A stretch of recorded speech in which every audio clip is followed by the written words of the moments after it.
Henry Avery rose from nothing to become one of history's greatest pirates. Hailing from Plymouth in the United Kingdom, he became a pirate captain and robbed a Mughal pilgrim ship worth $300 million in today's money, after which he disappeared into obscurity. However, Avery and his men did not always intend to go on the account. It was a very particular decision, made after their previous employers upset them. In the Spanish port of A Coruña, the crew had enough. Led by Avery, they launched a mutiny, taking the flagship for themselves and turning her into a pirate vessel. This is the story of that fateful decision, the mutiny aboard Charles II. I figured there would be no better way to research this video than to visit the site of the mutiny itself, the city of A Coruña, and charmingly known to the pirates as the Groin. Thus, this video will be a bit unusual in that it will primarily feature footage from the modern-day city of A Coruña as the B-roll. The city has a very interesting history and culture, as it was a prominent shipping hub since the days of antiquity. This can most notably be observed in the Tower of Hercules, an ancient lighthouse that, to this day, dominates the skyline of A Coruña. Sailing into the harbor, Avery and his shipmates would have seen her rising above the rocky cliffside, just as I did during my visit, and as you will during this video. My reason for visiting A Coruña weren't purely for the sake of this video. Last year when I was living in the UK, I learned of Europe's Atlantic rainforests and decided to visit them in Dartmoor and Oban. Fragas do Eume in Galicia, northern Spain, was the target of my next vacation. Just after returning from Fragas, I actually made a community post here on YouTube to see if anyone could guess the location. Most people presume the New World owing to the tropical look of the forest. Compared to the rest of Galicia and especially the rest of Spain, it was actually quite cool, around 17 to 20 degrees Celsius, but rainy and incredibly humid. You got wet after just a few minutes of walking beneath the verdant boughs. Even still, I figured that I could make the vacay a business trip by doing some filming for a Henry Avery video in A Coruña, and also visit some of the landmarks there. Sadly, not much of the old town in A Coruña remains, so it was a bit difficult to find just ambient city footage. Anyway, to finish up on Fragas, I was so stunned by the beauty of this quite obscure location that I had to do additional filming here as well. This footage I will compile into an ambient video on a new channel of mine, dedicated to smaller projects, usually related to traveling. If you want to see more of this stunning location, or if the channel sounds interesting to you, do give it a look. The region itself is also very interesting. Spain is often viewed by foreigners in a romantic fashion, and as a monocultural entity, even though the country is incredibly diverse and complicated. Only the central core around Madrid can be called truly Spanish or Castilian, with the bordering regions being autonomous and having their own unique identities, cultures, and even languages. These include the Basque Country, Andalusia, Catalonia, etc., and Galicia, of course. People in these regions identify more with their region than with their country. They are Galician, not Spanish. Of course, the Galician culture and language is quite unique from the rest of Spain. I wouldn't be surprised if the word Galicia is related to Gaul, and the region was home to Celtic tribes whose influence can still be seen today. You'll find Celtic symbols on artisan necklaces and bagpipes playing in the streets.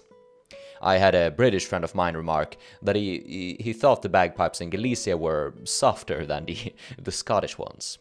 The Galicians are stereotypically considered to speak in what linguists appropriately call a sing-songy fashion. There is a sort of melody to the speech. This style of speech is also associated with the Welsh, another Celtic people. Galicia was subsequently occupied by Romans, the Germanic Suebi, and Visigoths. I visited the ancient capital of the Suebi, the modern iteration of which has been restored to look like an ancient city, while still being fully inhabitable and comfortable. Notably, Galicia was part of northern Iberia that was never occupied by Islam. This has had a notable genetic impact, with Galicians having more Northern European traits like yellow and light hair and blue eyes. In some cases even I was able to blend in, but most probably figured me as an obvious giri, owing to my horrible Castilian and even worse Gallego. Of course, Galicia, like the rest of Spain, has seen a lot of immigration from the rest of the Spanish-speaking world, so you're also going to find people from Africa and the Americas. It should be noted that Galicians are not always fond of foreigners. Of course, I met a lot of nice people and had very pleasant interactions and discussions, but on occasion I did also face some displeasure, so to speak. I don't mind it, I'm a guest in their country, they should behave how they want to, but it is something that does turn a few people off. But if you decide to visit, just know that people will definitely not worship you just because you're a tourist. And you're not gonna get the same treatment as a local. As an example, me and a friend from Canada were not allowed to sit near the window of a restaurant. They didn't want to show us off as the typical clientele. But when I went to grab churros with a Galician friend who spoke Gallego, we got extra churros. I think stuff like this is funny, and it is part of an authentic traveling experience. Galicia is kind of viewed as the hillbilly country of Spain. It is an agricultural powerhouse owing to the greenness of the region, supplying the rest of the country with meat, fruit, grains. But the Galicians have traditionally been looked down upon as peasant-like and submissive. When Madrid messes with the Basques or the Catalonians, stuff gets blown up. The Galicians kind of just bend over, but they will grumble about it. In spite of romantic stereotypes, Spain is actually quite a sad country, and the Galician culture is probably the most melancholy. They accept the nuances of life, captured in the saying, depende, it depends, and they will never be able to give you a clear and confident answer. They're also bad at giving directions. But I think this sort of melancholy is best captured in the name of the coast which A Coruña lies tucked into, Costa da Morte, the coast of death. These treacherous rocks and waters prove the graveyard of many a ship and sailor. One naturally has to talk about the cuisine, one of the best parts of traveling. Galician food and drink is different from the rest of Spain, and is considerably less Mediterranean. The only ones you'll ever find drinking sangria are guiris.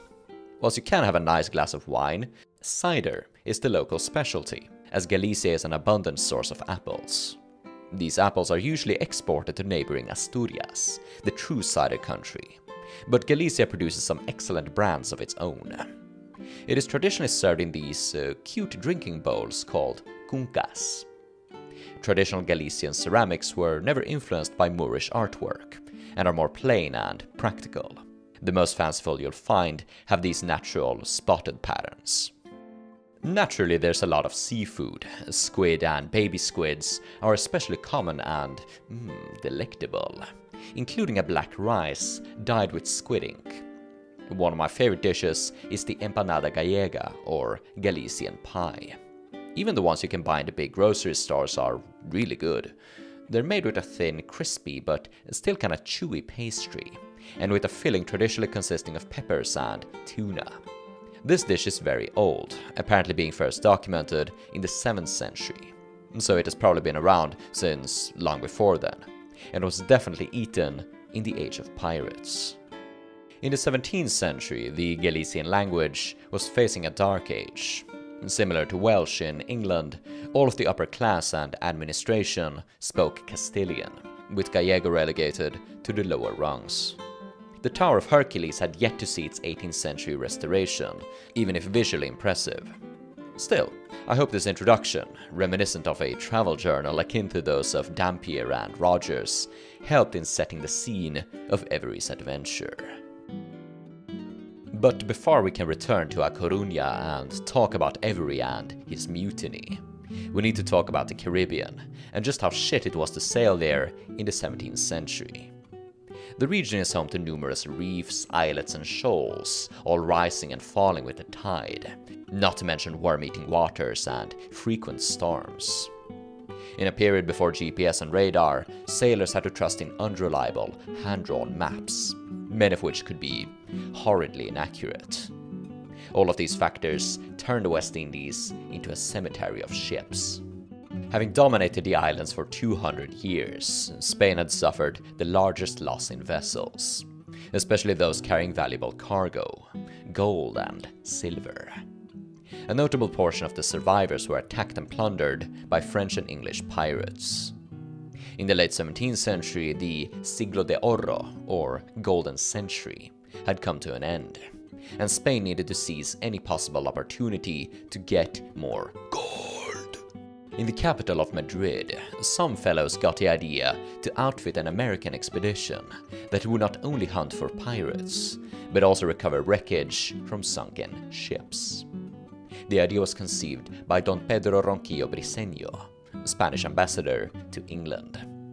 He had observed firsthand how English adventurers returned to London after salvaging Spanish galleons, their speculators laughing their way to the bank.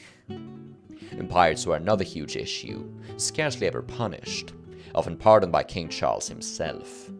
Ironically, Charlie had confessed to Pedro in private that the harboring of pirates on Jamaica was a difficult contagion to cure. Still, even though the two countries had spent the past 2 centuries in a Cold War, France was not a big kid on the block and threatening the peace for everyone. Spain and England had recently joined a desperate alliance against the Sun King, and Don Pedro saw an opportunity. He could levy his new, gold-hungry and experienced allies for a good cause. A link to England was unexpectedly found in Arthur O'Bourne, the brainchild of the expedition. He was a Catholic Irishman sent into exile by his Protestant countrymen. By 1690, he had managed to become an officer in the Spanish Atlantic Fleet. The plan was quite simple. O'Bourne would hire an English squadron to cleanse the Americas of pirates and smugglers, and salvage treasure from Spanish wrecks. Madrid would receive 1/3 of all earnings, while not having to pay a penny. However, the contract contained an interesting tidbit in fine print, requiring 2/3 of the hired company to be Spanish, and the rest Roman Catholic. The problem was that O'Bourne intended to hire Englishmen who were not Spanish, not Catholic, and had spent the last 200 years fighting with Spain over religion. O'Bourne thought he could just sweep it under the rug, but it would later prove the demise of the expedition. Furthermore, O'Bourne was a controversial pick owing to recent political developments. In 1688, the Stuart dynasty of England had been deposed, and William III made the new King of the Isles. Naturally, William wasn't popular with everyone, especially not the Scottish, the Stuarts were originally Scottish, and the Irish Catholics, the Stuarts being increasingly flirtatious with Catholics. O'Bourne was not a Jacobite openly, but was known to have connections to the Stuart court in exile. The expedition was even delayed at one point when O'Bourne was detained in England over suspicions of treason, but was released at the behest of his powerful friends in London. You see, after failing to attract Spanish investors, O'Bourne managed to cheat his contract, reduce the king's share to 1/5 instead of 1/3, and turn to the English for support. He hired diving expert John Strong, who had previously partaken in William Phipp's successful expedition to recover the 1641 Almirante of the Spanish treasure fleet. His next contact was a powerful merchant, Sir James Houblon, a founding director of the Bank of England, with family ties to the East India Company. With the help of Houblon, O'Bourne was finally able to hire a company and the necessary ships. Biggest was the 50-gun Charles II, followed by the 44-gun James, 24-gun Dove, and a scout ship called the Seventh Sun. The flagship was the 54-gun Nuestra Señora de la Concepción. After testing the ship's diving equipment in the Thames, the fleet set sail, but not before recruiting an additional bunch of essential men. Among them was William Dampier, an experienced buccaneer who was hired as second mate, that is, the navigator's assistant aboard the Dove. Dampier is arguably the most important pirate from the period, since he just traveled, did, and wrote so much. I mention or cite him in almost every single video, and he's one of the few pirates to have had a portrait made of him. More important to our story was the employment of Dampier's superior, chief mate Henry Avery. At this point, in 1693, Avery was an experienced sailor, both aboard men-of-war, buccaneers, and slave ships. And part of what attracted sailors to the expedition, now appropriately known as the Spanish expedition, was the exemption of 100 of its sailors from impressment into the Royal Navy. The Navy basically had the right to just pull up to any English ship and kidnap several of its crewmen for their own use. Impressment, as it was called. So getting an exemption license was highly attractive. As aforementioned, the expedition was delayed by Oborne's brief imprisonment in August of 1693. The fleet was not able to depart until September, and some of the crewmen were likely suspicious, even if many among them were Irish Catholics that detested the current government, and whom the government in turn were happy to get rid of. The first stop was in A Coruña, where the fleet was supposed to pick up instructions from Madrid and passes that would allow them passage into the Spanish colonies. The fleet, despite being English, flew Spanish colors as a sign of their allegiance. It is also interesting to note the name of the second flagship, Charles II. This was the Anglified name of the current King of Spain, Carlos, known for his magnificent chin and special genetics, but also the name of the last Stuart monarch. Suspicious.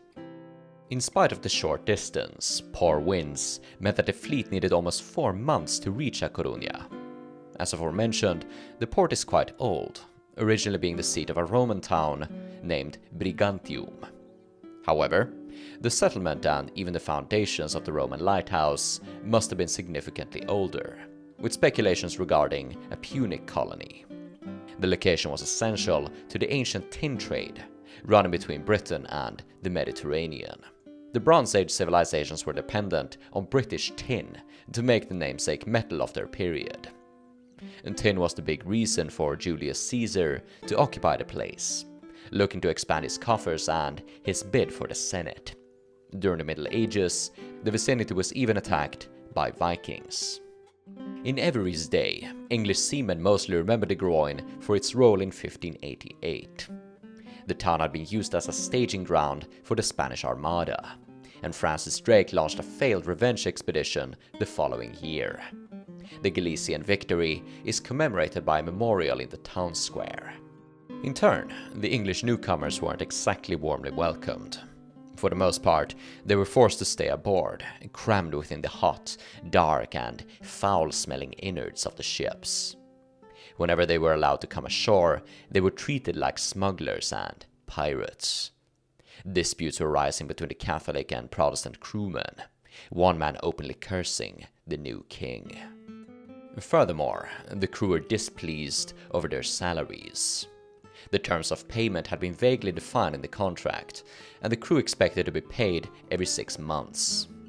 Sir Hublan may even have promised this to recruit them, but now it turned out to be impossible, the men not having been paid for 6 months. Even when they were allowed to go ashore, they had no money to entertain themselves. They complained to the expedition paymaster, John Fishley, but he just didn't have the funds to pay them. Some of these complaints must have been heated, for a few men were incarcerated. This only deteriorated the failing morale, since the crew believed themselves to be in the right. Tensions only rose when Fishley met with the bosun of Charles II, Richard Chapman, and drew his sword on him. Chapman said that Fishley would not kill an Englishman and a loyal subject to William III. Fishley answered that he was a servant of the King of Spain. Mutinous sentiment got so strong that the crew soon refused to sail before they'd be paid. This was amplified back in London, where the wives of the sailors had banded together to blockade the door of Hublan. Hublan said that the sailors were now employed by the King of Spain, and in turn, Oborne begged Hublan to pay the sailors, desperate to reassert his control. In the holds of the ships, in the taverns and brothels of A Coruña, rumors spread quickly within the company. One rumor said that the ships and sailors were to be sold into Spanish service for an undetermined amount of time, possibly forever. The breaking point was reached on the 6th of May, when the steward of the Charles II, William May, asked Oborne personally to be released from service, even being willing to forego his pay. Oborne threatened to imprison him. The sailors saw this as a betrayal. It was soon revealed that the planned salvaging operation in the south of Spain was being blocked by Antonio Verde, a captain with his own salvaging contract. According to another rumor, true or not, Hublon had loaded the ships with a secret cargo, which he and his investors were hoping to sell in Cadiz. But before then, the Protestant crew were all to be fired and replaced by Spanish crewmen. You see, Madrid had learned of Auborn breaking the rule of not hiring non-Spaniards and Protestants. They had retracted his license to salvage and privateer, and were preparing a force to arrest the English sailors as criminals. A number of petty officers decided to sit down and devise a mutiny. They approached Henry Avery to be their commander, since he was not only an experienced officer, but a common man like they, likewise suffering from the bad wages and having struggled in life to reach his current position. As far as we know, William Dampier was not involved in the mutiny, and he would remain in A Coruña and later testify at hearings regarding the mutiny. However, he would speak sympathetically of them, and admitted to having friends aboard Charles II. In all likelihood, he was familiar or even close to Henry Avery, and it is possible that he provided him with information necessary for the mutiny. On the 7th of May, 1694, Captain Gibson of the Charles II lay sick in his cabin. Admiral Auborn went ashore in the evening together with most of the officers. Many of the crewmen were staying aboard or going between the ships. Avery called a cooper aboard at Charles II, claiming that there were some casks that needed attention. Virtually every item and provision aboard a ship were stored in casks, so the cooper was essential for a journey of any potential length. Not that the ships were planning to leave anytime soon, officially. Avery and some other officers had dinner with the sick captain, after which they went outside to have a drink. William May proposed a toast to the captain and prosperity to their voyage. Before 9 p.m., the men broke up and returned to their bunks. At the same time, a boat was going between the ships, collecting sailors from the different vessels. One of them, when asked where he was going, confessed that they were gonna elope with the Charles II. When the boat reached the James, one of the gang called out, "Is your drunken boatswain aboard?" Mr. Druitt, mate of the James, responded confusedly, "Huh?" There was no drunken boatswain aboard. The gang replied, "That was the password." The mate asked, "The password to what?" "The password to the mutiny, of course." Druitt quickly alerted his captain of the news. The boat had to escape. Druitt ordered them to return, but they did not respond. He fired a warning shot and managed to blow a hole in the boat, but as they slipped into the darkness, there was little he could do. They quickly managed to get back aboard at Charles II, where Avery was executing the next steps. Those who resisted the mutiny were arrested and taken below deck, whilst the anchor cable was cut with an axe. Someone tried to prevent it and was threatened to have his leg hacked off. By now, word had spread to the other ships, and the boat came next to the Charles II, unaware at the speed at which the events had progressed. They warned the ship of the impending mutiny, and Avery responded, "I know that well enough." As the Charles slipped from her moorings, the James fired 2 shots at her, but did no damage. This alerted the garrison of one of the forts. Seeing one of the English ships leaving, they were more confused than anything, but fired upon it nonetheless. It was ineffective, and the ship was soon out of range. The ship's boats, towed behind the Charles, were let loose as they slowed her down. Avery had escaped. 2 leagues from A Coruña, Avery went to the captain's cabin to have a private conversation with him. No one is certain of what transpired between them. However, the mutineers had no complaints against him personally, so their interaction must have been polite.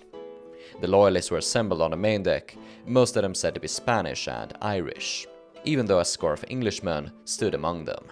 They were joined by Gibson and Avery, the latter declaring, "I am a man of fortune, and must seek my fortune." "I'm sorry this happens at this time," Gibson replied. Avery then offered Gibson to remain in command of the vessel, but Gibson refused. He and his loyalists were given a pinnace and released. Everyone who wished to go with them were allowed to do so. However, Avery kept a surgeon against his will, common practice among pirates. He would be vital in mending their inevitable wounds and ailments. Some of Avery's crewmen would later claim that they had been likewise forced, but this was a common tactic among caught pirates to avoid responsibility and the news. One of the men begged to have his sea chest, but the mutineers did not let him.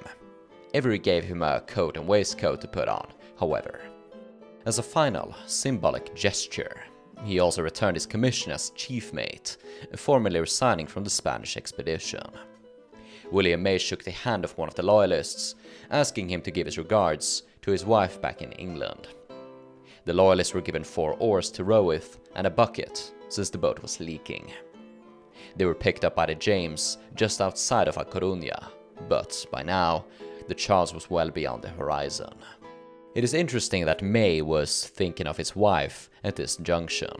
Most of the mutineers were married, including Avery himself, and the wives had been heavily involved in complaining about the expedition, the poor wages, etc. When the news of the mutiny filtered back to England, May's wife led a petition to the Queen herself, saying that the mutineers had been betrayed, that Hubland had failed in his obligations, and that the mutiny was justified. The petition was rejected, Hubland saying that the mutineers' wages and lives were now forfeit, since they had gone off to become pirates.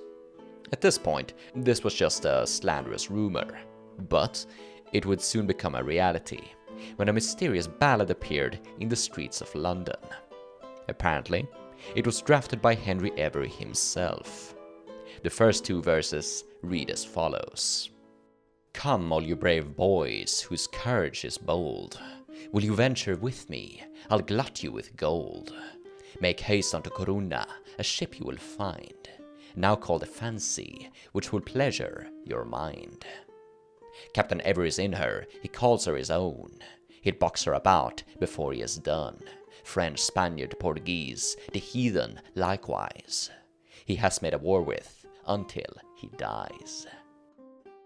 And so began the brief and bloody career of Henry Avery, king of pirates, and possibly the most successful scoundrel of their golden age. He robbed the Ganjisawa and won a fortune, before slipping into obscurity, becoming a legend to inspire the next generation of thieves and blackguards. Whilst Avery and his pirates sailed off on their grand adventure, William Dampier and the others remained in A Coruña. They were never arrested by Madrid, so this might have been a false rumor. Still, they were hoping that the expedition would proceed, but after the mutiny, the sponsors were suspicious of the remaining crewmen. On the 29th of June, they were ordered to be kept on shore. Dampier was one of 50 to sign a letter, angrily protesting their innocence, saying they had no intentions to carry off the ships and demanded their wages. In February of 1695, they were still in A Coruña, and their employment contracts had now expired. Dampier returned to London, and within 6 weeks, he and his fellow crewmen had hired a lawyer and were embroiled in a lawsuit before the High Court of Admiralty, demanding their payment. Dampier testified and argued himself, saying that neither he nor any of the men and officers had assisted Avery or disobeyed orders. In response, the sponsors argued that they had resisted their commander's authority and thus violated their contracts. Dampier's name was found at the top of a list, ranking the crewmen charged with disobedience. On the 16th of January, 1696, the case was dismissed. If you're interested in learning more, do not hesitate to check out my biography on Henry Avery, spanning an hour and telling his story from start to finish. Do also tell me in the comments if you enjoy these sorts of videos, showing real locations visited by pirates and telling the relevant stories. If they prove popular and I receive the funding, I'll be able to acquire better equipment for recording. Finally, if you wish to enjoy some beautiful nature from the comfort of your couch or chair, and check out my new channel in the video description. Enjoy. A lot of you watching engage in various forms of creative endeavors, ranging from novel writing to game design. Some of you have expressed interest or contacted me for consultation in your projects. So with the advice from one of my clients, I have set up a Fiverr account where you can now hire me to consult on your project. I offer research, proofreading, editing, and critique. Or we can just spitball ideas. You'll find a link in the video description or pinned comment below. Otherwise, support Gold and Gunpowder by liking the video, giving your thoughts on the video, subscribing, and clicking the notification bell.